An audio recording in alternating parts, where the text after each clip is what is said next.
lahat ng mga kinasira ng pangalan ko is consignment, hindi ko sariling unit yun mga boss. Total, ganyan na rin naman, iiwan ka na rin naman nila pagka wala ka na rin eh. Baga, humina, iiwan ka rin nila bandang uli. So, ayun, hindi ako nagmamakawa dito, hindi ako humihingi ng simpatya sa inyo. Gusto ko lang sabihin sa inyo, kung saan ako nasisira sa consignment pa, sa pabenta pa, hindi sa akin yung unit na kung saan ako nasira. 'Di ba? Basta sa sobrang gusto ko ipagtanggol yung kaibigan ko, gusto kong 'di ba?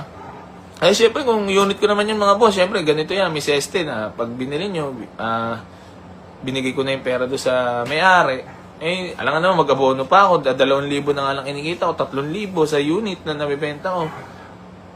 Pero ngayon, sa lahat ng mga makakabili dito mga boss, second hand yung binibenta ko po, hindi naman po natin talaga masasabi kung kailan may lalabas sa sira. Pero nandito naman po kami, nandito po si Kuya AC nyo.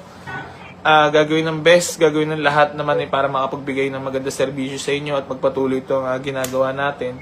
So, pasensya na po ulit sa napakita kong pangit na pag-uugali na di ko na pinost, yung pa yung kinasama ko.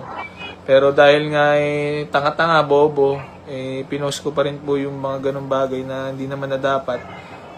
So, ayun, bali mas pagigihin ko po, gagawin ko po yung best ko sa lahat ng mga makakabili dito.